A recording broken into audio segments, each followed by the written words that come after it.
여러분들에게 어떤 것들이 감사의 조건이 있습니까? 몇 번의 시를 한번 소개해 보려고 합니다.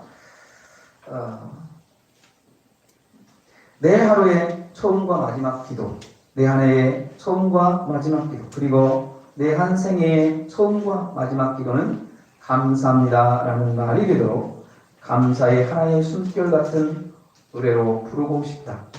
감사하면 아름다우리라. 감사하면 행복하리라. 감사하면 따뜻하리라. 감사하면 웃게 되리라.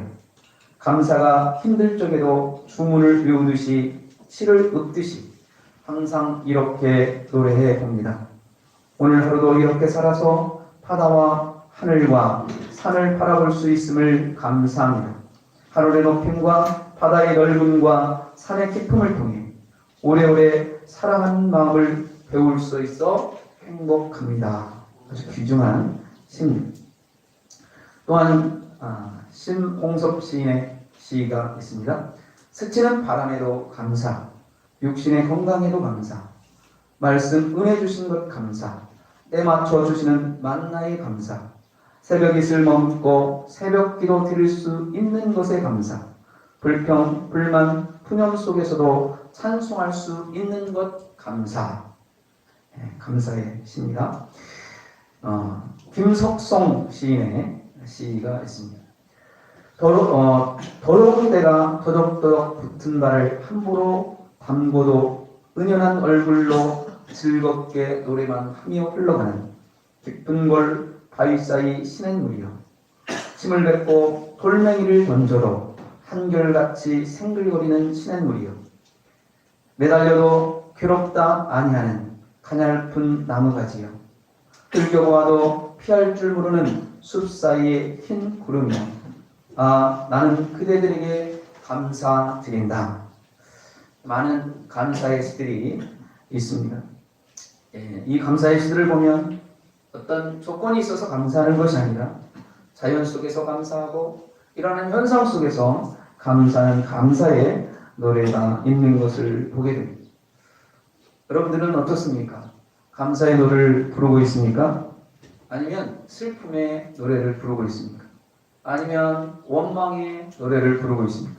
저와 여러분들이 이런 코로나 시국 속에서도 감사의 노래를 부를 수 있는 귀한 은혜가 저와 여러분들이 있기를 주님의 이름으로 축원드리겠습니다. 우리는 지난주부터 고린도전서의 말씀을 보고 있죠. 고린도전서는 바울과 소스네가 고린도에 있는 교회에게 편지를 쓰고 있는 내용이 고린도전서인 것이죠. 전서라는 것은 한 편이 아니라 두 편이라는 거죠. 먼저 쓴 서신이고 후서라는 것은 나중에 쓴 서신이다, 편지다라고 하는 뜻을 가지고 있습니다. 그래서 고린도전서, 고린도 교회에 보내는 편지라는 내용이죠. 바울은 고린도 교회에 편지를 보내면서 고린도 교회를 향하여 뭐라고 얘기했죠? 어떤 교회라고 얘기합니까? 교회가 어떤 교회? 고린도 교회는 하나님의 교회다라고 이야기를 하고 있습니다. 고린도에 있는 하나님의 교회다라고 얘기하고 있죠. 왜 고린도 교회를 하나님의 교회라고 얘기를 합니까? 그 교회를 하나님의 교회라고 부를 수 있는 이유가 있다라는 거예요. 그 교회가 정말로 거룩한, 정말로 하나님 앞에 흠이 없는 교회여서 정말로 하나님께서 그 고린도 교회를 하나님의 교회라 그렇게 불렀을까? 고린도 교회, 고린도 지역이라고 하는 이 지역이 참 특이한 지역이었다라는 것이죠. 이 고린도 지역은 방탕하라고 하는 별명이 있을 정도로 이 도시가 굉장히 타락의 도시, 흥청망청, 그죠? 이런 도시였다. 그리고 이 도시는 어떤 도시였습니까? 굉장한 우상들이 많은 도시, 신상들이 굉장히 많은 도시. 바울이 이 고린도 가기 전에 어디에 들렸습니까? 아테네에 들렸습니다. 아덴이라고 하는 지역에 들렸죠. 이 아덴이라는 지역은 종교성이 굉장히 강한 지역이었다. 아테네 하면 생각나는 것이 뭐죠? 올림픽도 있겠지만, 그죠? 굉장한 다양한 신전을 모시는 곳이 바로 아테네에 있었던, 그죠? 그 곳이었습니다. 그렇기 때문에 굉장한 우상을 섬기는 곳이었고, 그리고 거기는 다종교였습니다. 많은 사람들이 모든 신임들을 인정하고 수용하고 포용합니다. 많은 것을 포용의 어쩌면 신앙을 가지고 있는 그런 경우였죠.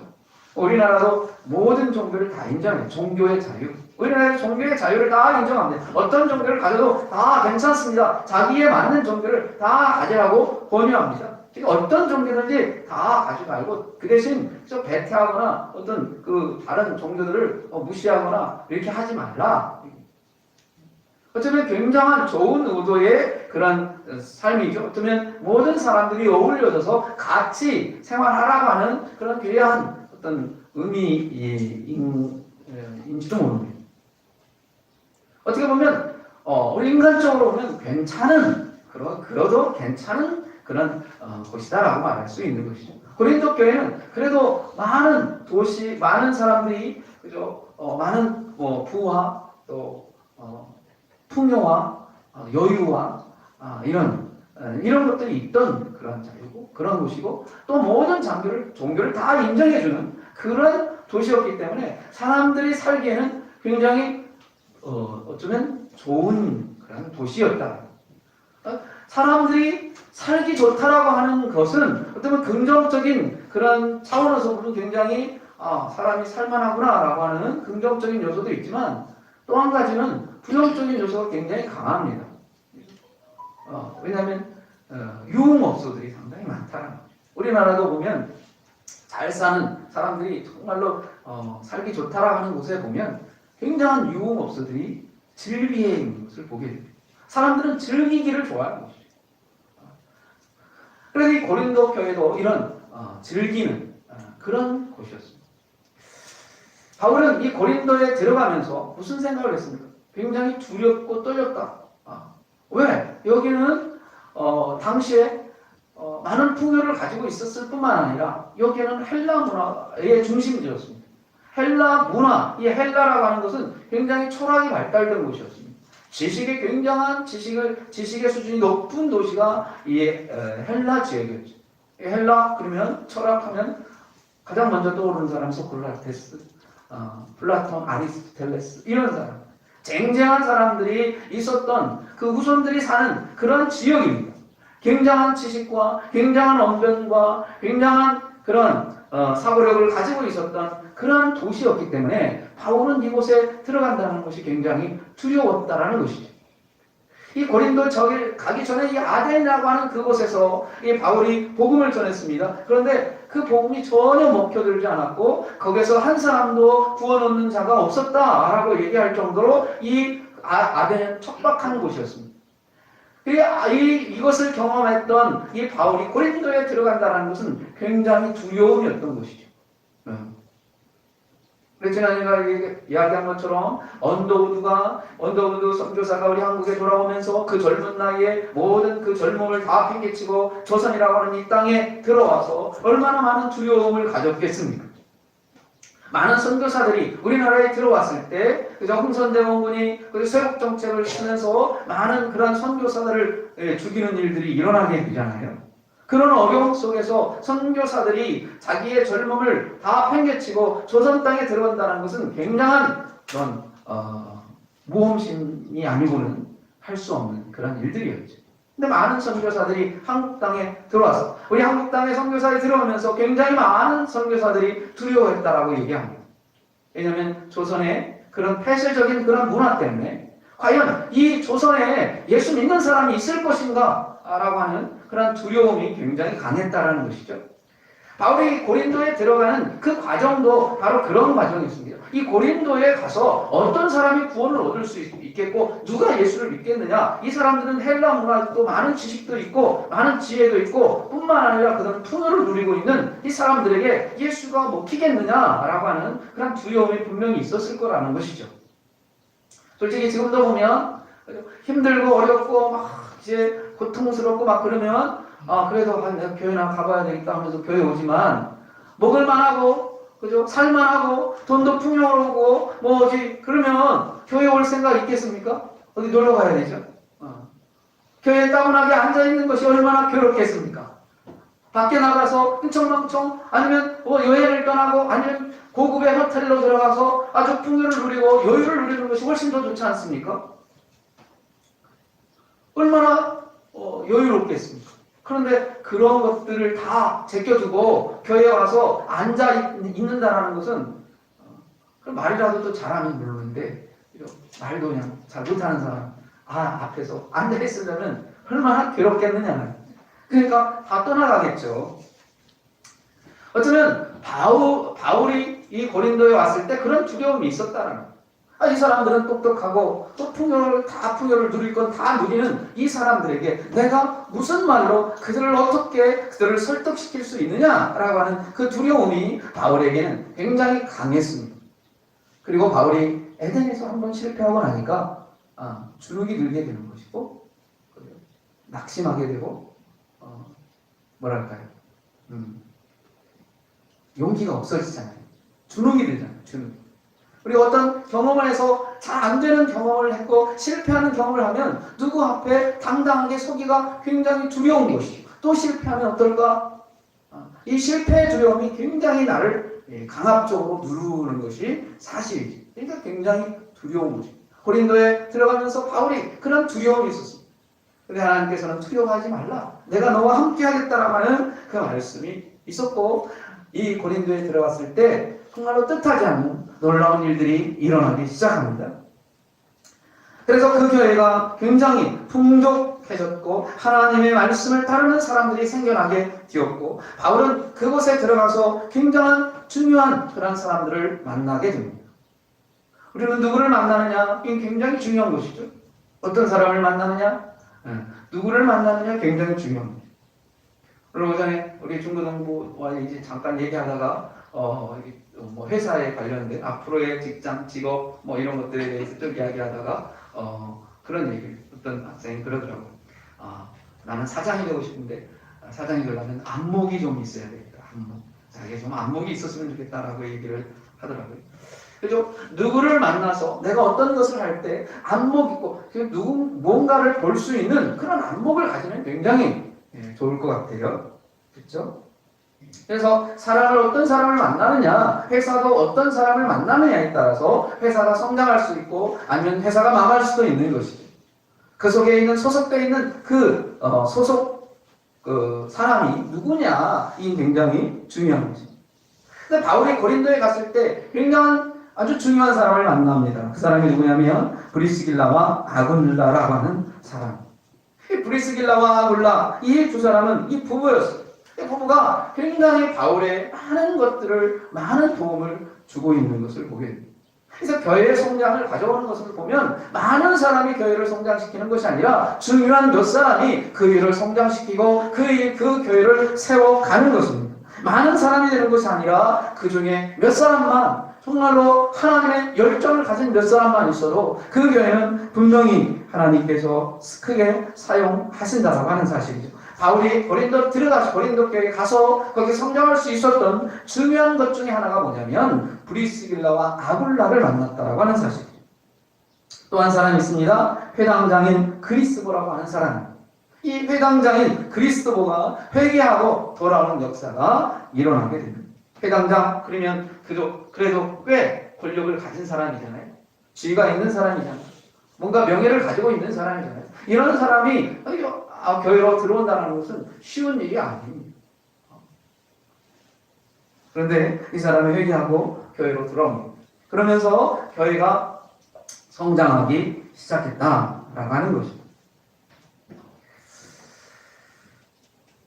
하나님의 교회라고 불렀던 그 이유가 이 교회가 거룩했기 때문에 하나님의 교회라고 부른 게 아니라 여기에 있는 그 구성원 한 사람 한 사람이 들어오면서 그들의 마음이 하나가 되어지고 그들이 예수 안에서 거룩하여지는 그 과정 속에 있었기 때문에 그리고 이들을 성도라 부를 수 있었기 때문에 결국 이들이 하나님의 이름을 부르고 예수 그리스도의 이름을 불렀기 때문에 하나님은 이 교회를 하나님의 교회다라고 그렇게 불렀다라는 것입니다.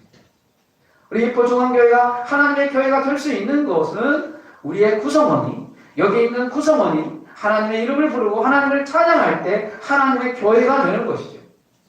만약에 건물은 이포 중앙교회 써 있는데 그 안에서 뭐 노름하고 그 안에서 뭐 술 먹고 그 안에서 뭐 댄스하고 아니면 다른 것을 한다면 그 교회는 교회라고 말할 수가 없는 것이죠. 교회는 하나님의 이름을 부르고 예수님의 이름을 부르고 예수님을 찬양하고 하나님을 높이는 그것이 바로 하나님의 교회인 것이죠. 이름만 하나님의 교회라고 써놨다고 해서 하나님의 교회가 아니라 그 안에 있는 구성원 한 사람 한 사람이 거룩하여지고 성도로서의 삶을 보여질 때에 그때의 진정한 그 교회는 하나님의 교회가 되는 것입니다. 할렐루야. 저와 여러분들이 하나님의 교회로서의 그런 모습이 그런 삶이 있어지기를 주님의 이름으로 축원드리겠습니다. 오늘 본문의 말씀부터는 바울이 이 고린도 교회를 향해서 내가 감사한다라고 이야기를 합니다. 오늘 4절 같이 한번 읽어봅시다. 시작. 그리스도 예수 안에서 너에게 주신 하나님의 은혜로 말미암아 내가 너희를 위하여 항상 하나님께 감사한다.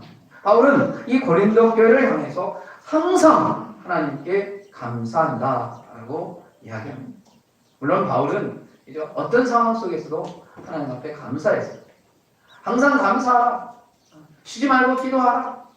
항상 이 바울은 그렇게 늘 외치고 다녔던 사람이죠. 그렇기 때문에 고린도 교회를 바라보면서 참 내가 감사한다라고 이야기를 합니다. 근데 감사의 조건이 뭐였느냐? 고린도 교회를 향해서 내가 이것이 감사하다라고 감사의 조건을 이야기합니다. 그 감사의 조건이 뭐였습니까? 첫 번째는 6절에 나와 있습니다. 6절 같이 한번 읽어봅시다. 시작. 그리스도의 증거가 너희 중에 견고하게 되어.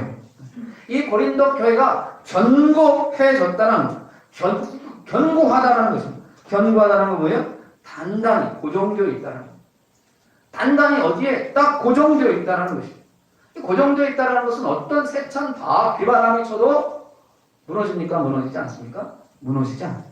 견고한 것은 아무리 세찬 바람이 쳐도 무너지지 않아요. 근데 나약한 것은 어떻게 습니까? 웬만한 태풍이 불면 무너져 버리잖아요. 그렇죠? 견고하게 잘 세워요. 이번에 무슨 태풍이 왔었죠? 계속 우리나라에 태풍이 계속 와가지고 정신없이. 그래도 다행히 여기는 태풍이 그렇게 심하게 오지 않아서 다행인데 태풍이 와가지고 많은 그런 건물들이 저기 이제 백사 좀 지나가다 보니까 백사 조음인가요? 조음인가 하니까 거기 그 골프 연습장 크게 탑을 쭉 세워놨는데 그 바람이 세게 불어서 그게 앞으로 확 넘어져 버리더라고요.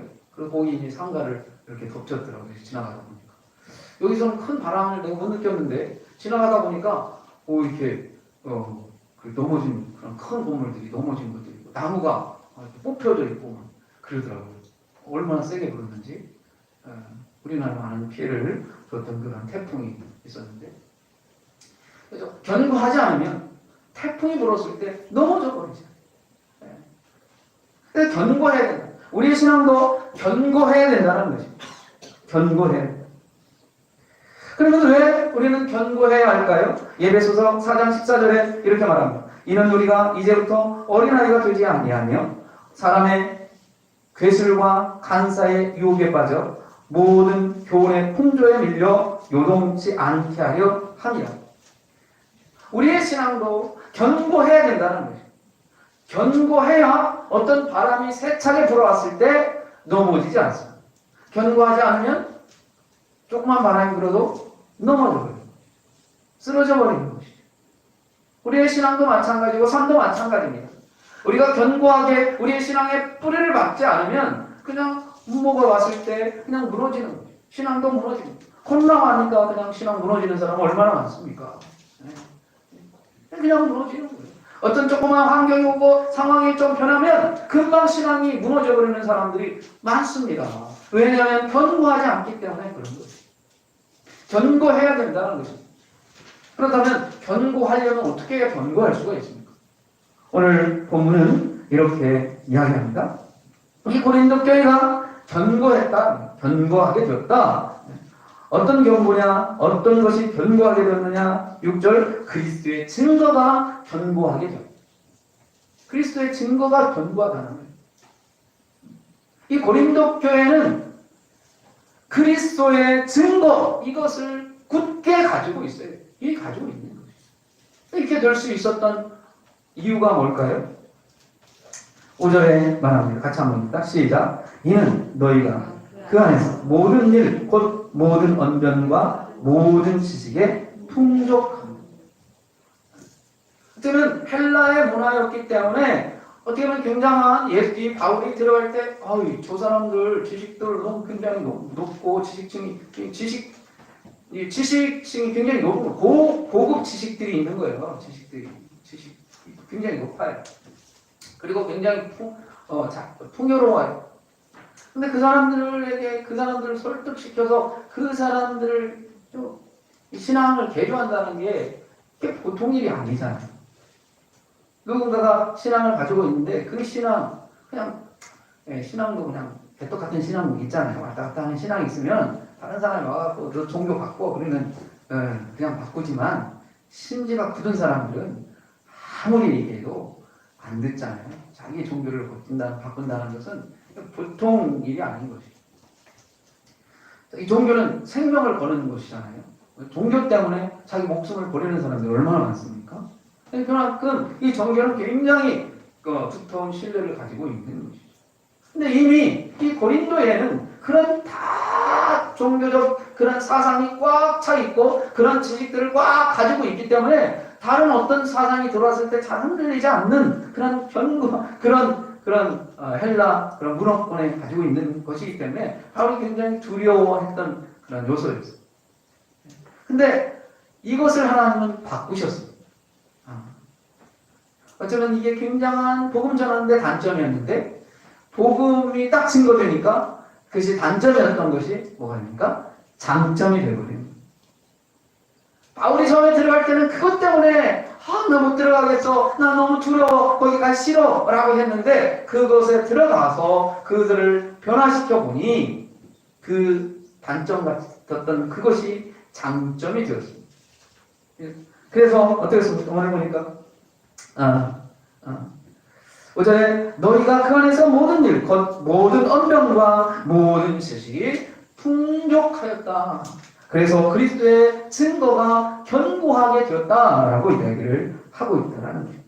모든 언변, 이 언변이라는 것은 말을 잘하는 것이죠. 말 잘한다는 게 뭐예요? 그냥 아무 말이나 막 떠들고 막 쉬지 않고 막 랩하는 것처럼 한다고 해서 그게 말을 잘하는 겁니까? 말 잘하는 게 뭐죠? 말 잘하는 게 뭐예요? 다른 사람을 잘 설득시켜요. 그죠? 설득시킬 수 있는 힘을 가지고 있어요. 어떤 성질 내지 않으면서 온화하면서도 부드럽게 얘기하면서 그 사람의 마음을 얻어내는 것이 말을 통해서 그 사람의 마음을 얻어낼 수 있는 그런 것이 바로 언변인 것이죠. 저는 굉장히 언변이 없는 것 같아요. 말도 잘 못하지만 말빨도 없지만 하여튼 그런데 말 잘하는 사람들은 왜 그 사람하고 몇 마디 하면 싹 넘어가 버려요. 그죠? 굉장한 언변이 있는 사람. 몇 마디 하면 그 사람들 싹 빨려드는 사람이 있어요. 그런 언변이 좋은 사람들이에요. 언변이 좋은 사람 굉장한 장점을 가지고 있죠. 그리고 지식을 가지고 있는 사람. 그 사람들 얘기하다 보면 지식증하고 이야기하면 굉장한 고급적인 언어와 단어와 뭐 이런 것들이 막 나오면서 굉장히 매료되는 것이죠.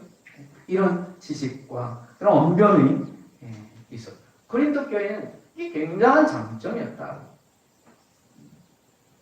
헬라 문화권이 있었기 때문에. 어쩌면 하나님께서는 이 그리스도, 예수 복음이 이렇게 전 세계로 삽시간에 이렇게 전 세계를 휩쓸 수 있었던 중요한 것 중에 하나가 뭐냐면 헬라의 문화를 하나님은 이용하고 있었다는. 헬라 문화가 정말로 하나님 성경적인 그러한 내용과는 굉장히 대조되고 잘 안 맞을 것 같은 그런 사상이었거든요. 그런데 이 유대 문화와 헬레니즘 이 문화가 이렇게 융합이 이루어지면서 굉장한 시너지를 해가지고 굉장한 효과가 나게 됩니다. 바울은 이 헬라 지역에 들어가게 됩니다. 그곳에 들어가서 그 헬라의 문화가 가졌던 그 문화의 영향력을 하나님께서 사용하고 있는 것을 보게 됩니다. 그럼 바로 이 고린도 교회가 바로 그런 교회였다는 언변과 모든 지식에 풍족해서 그리스도의 증거가 견고하게 서지게 되는 것이죠. 그리고 로마를 통해서 어떻게 합니까? 이 기독교의 종교 교리가 세워지게 됩니다. 콘스탄테 대제 이후에 끊임없는 회의를 통해서 이 성경이 정경화되고, 이 정경화되었던 이 66권의 성경이 딱 매듭지면서 이 성경이 수천 년 동안 많은 사람들에게 정경으로서의 유임을 받게 되는 것이잖아요. 그 과정이 있었던 것을 보게 됩니다. 아무튼 이 고린도 교회가 언변과 지식이 풍족해서 그리스도의 증거가 이 고린도 사람들에게 견고하게 세워질 수 있었다라고 이야기합니다. 그래서 우리가 신앙의 깊이, 이 신앙의 깊이도 있지만 이 성경에 대한 이런 지식을 가지고 있으면 이단 사설에 넘어지지 않는 것이죠. 그렇지 않으면 그냥 이단에 넘어갑니다. 누군가가 얘기했을 때 그냥 휘둘려 갈 수밖에 없는 것이죠. 어떤 다른 종교인들이 와서 얘기했을 때 그냥 넘어갈 수밖에 없는 것이죠. 고린도 교회는 그러지 않았다는, 그리스도의 증거가 너희 중에 견고하게 되었다라는 것입니다. 이게 고린도 교회의 아주 중요한 것 중에 하나였고, 바울은 그래서 고린도 교회를 향해서 감사한다라고 말합니다. 바울이 감사할 수 있는 또 한 가지가 있었습니다. 그것이 뭐냐면 7절의 말씀입니다. 7절 같이 한번 읽어보겠습니다. 너희가 모든 은사에 부족함이 없이 우리 주 예수 그리스도의 나타나심을 기다리니라.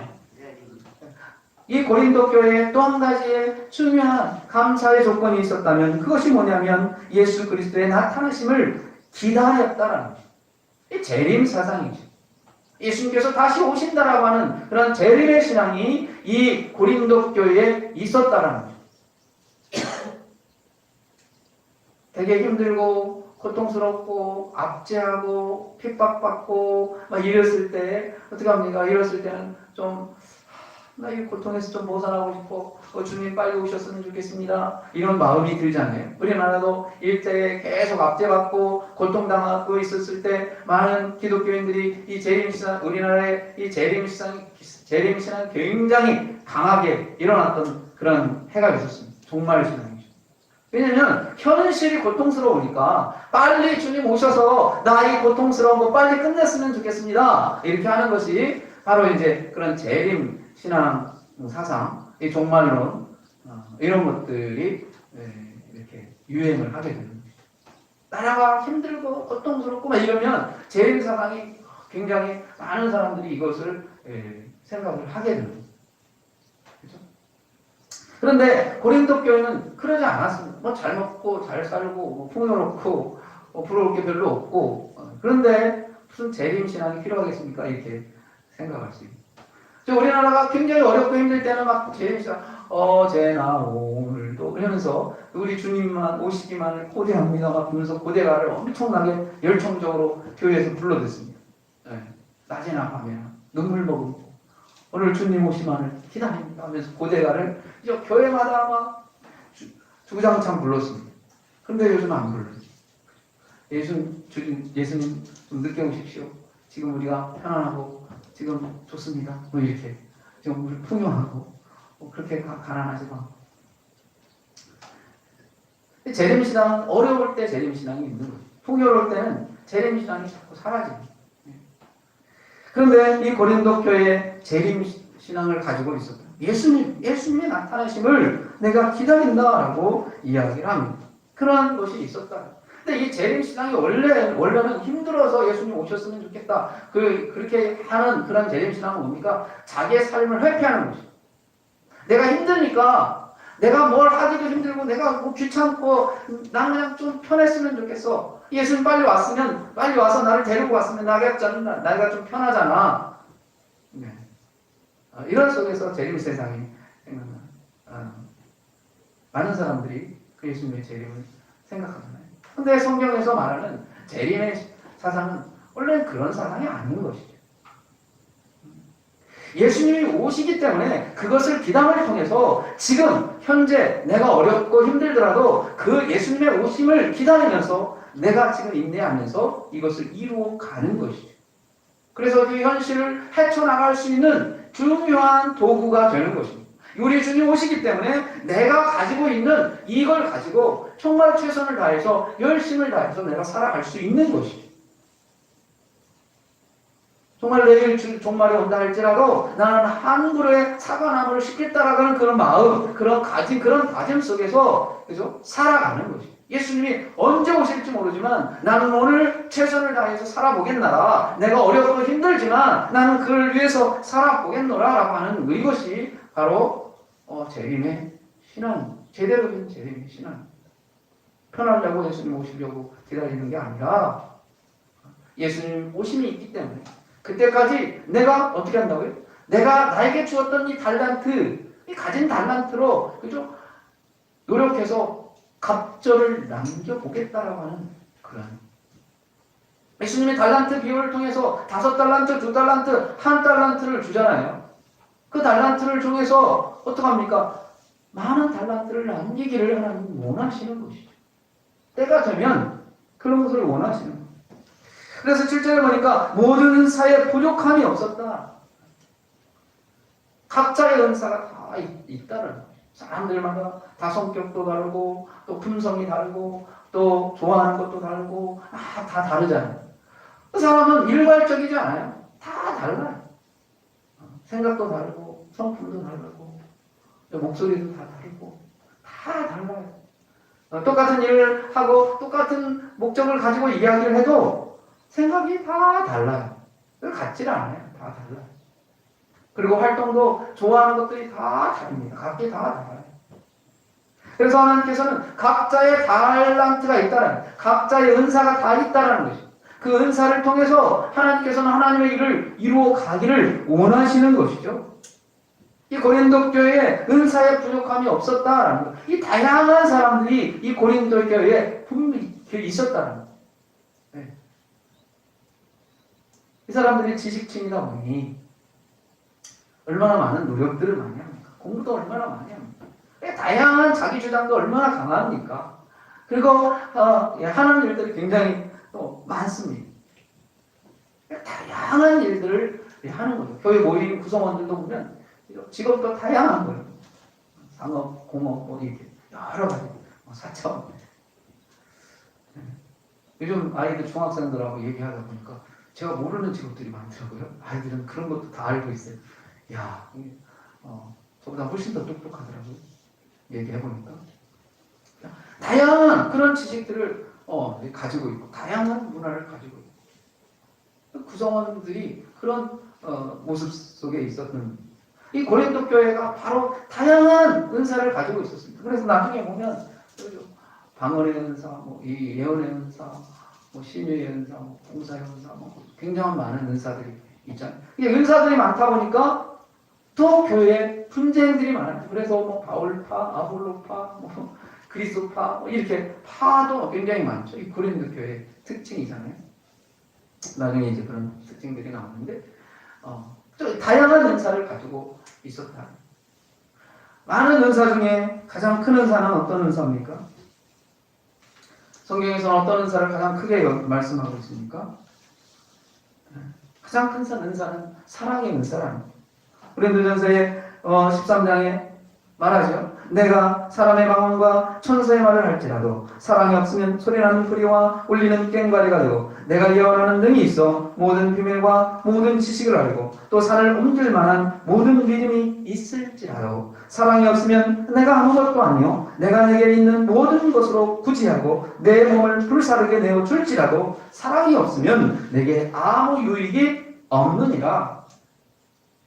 다양한 은사가 있다라는 거예요. 방언의 은사, 천사의 말을 할 수 있는 그러한 은사, 예언의 그러한 은사가 있어서 비밀을 이해하고 지식을 알고 있고 또 산을 옮길 만한 그러한 믿음도 있고 또 그렇습니까?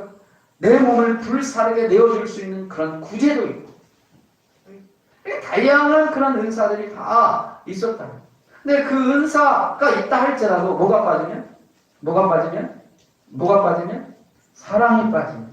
사랑이 없으면 아무것도 아니다. 그 많은 것들을 한다 할지라도, 그죠? 사랑이 빠지면 아무것도 아니다.